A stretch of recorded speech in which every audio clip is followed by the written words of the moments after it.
Hi friends, welcome to Excel Commerce platform. I am Chaitra, lecturer, Department of Commerce, RPGFGC and PG Center Belgi. This is a platform where you can explore commerce knowledge. Subscribe our channel and click on bell icon, then share this video with your friends and give your valuable comment. In this video, we shall discuss practical problem of ratio analysis. First, read out the question. The following information is given.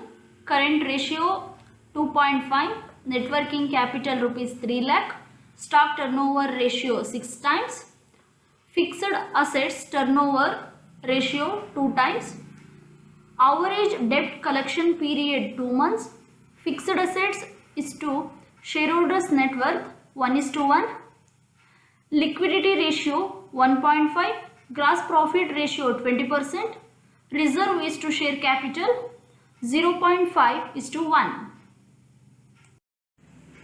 Draw up a balance sheet from the above information. In this type of problem, the logical calculations must be done to know different items of balance sheet. Therefore, we have to work out current assets and current liabilities based on current ratio and working capital. Current ratio is 2.5:1. That is, current assets is 2.5 times more than current liabilities. But we don't know the current liabilities, hence it is assumed as X.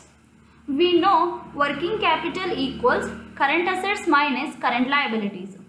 Working capital as per the problem is rupees 3 lakh equals 2.5x, that is current assets, and x is current liabilities. By subtracting, we get 1.5x. X equals 3 lakh divided by 1.5. X equals 2 lakh. That is current liabilities is rupees 2 lakh and current assets will be 5 lakh rupees.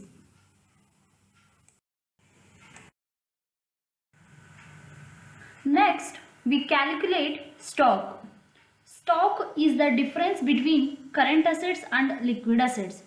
We know how much of current assets. Then need to calculate liquid assets by using liquid ratio.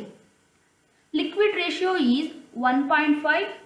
Current liabilities is rupees 2 lakh. Then liquid assets is rupees 3 lakh. Then stock will be rupees 2 lakh.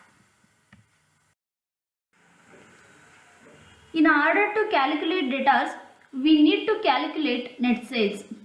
Sales equals cost of sales plus GP. With the help of stock turnover ratio, we can calculate cost of sales. Stock turnover ratio equals cost of sales divided by closing stock. Stock turnover ratio is 6 times. We don't know the cost of sales. Then closing stock is rupees 2 lakh. Then the cost of sales will be rupees 12 lakh. Then we calculate gross profit. Gross profit is 20% on cost of sales. Finally, we get rupees 3 lakh as gross profit. Then sales will be rupees 15 lakh. Now we are able to calculate debtors. In this problem, average debt collection period is given. So average debt collection period equals trade debtors into number of months in a year divided by net sales. Average collection period is 2 days equals, we don't know the trade debtors, into 12 months divided by net sales is rupees 15 lakh.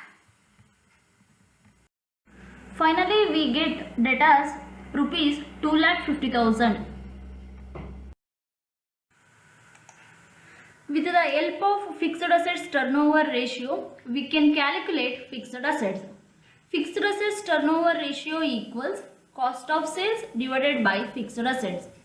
Fixed assets turnover ratio is 2 times.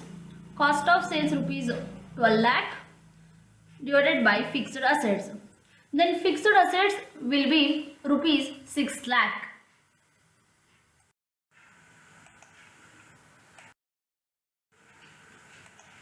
Next, we are going to calculate shareholders' net worth. In the given problem says shareholders' net worth is equal to fixed assets, that is 1:1. Fixed assets is same as of shareholders' net worth. Therefore, fixed assets is rupees 6 lakh. Shareholders' net worth will also be rupees 6 lakh. As we know, shareholders' net worth include share capital and reserves and surplus. Therefore, we can calculate share capital and reserves with the help of these. The reserves and share capital are in the proportion of 0.5:1 respectively. Putting into mathematically, shareholders' net worth equals share capital plus reserves. Shareholders' net worth is rupees 6 lakh equals share capital is 1 plus reserves is 0.5. Share capital equals 6 lakh into 1 divided by 1.50. Share capital is rupees 4 lakh and reserves will be rupees 2 lakh. Finally, we can draw balance sheet. As per the calculation, fixed assets is rupees 6 lakh, current assets is rupees 5 lakh. Current assets consist stock and liquid assets. Stock is rupees 2 lakh, liquid assets is rupees 3 lakh. In liquid assets, we have debtors rupees 2,50,000. Probably the remaining balance of liquid assets is cash rupees 50,000. The total current assets and fixed assets will be rupees 11 lakh. Come to the liability side of balance sheet.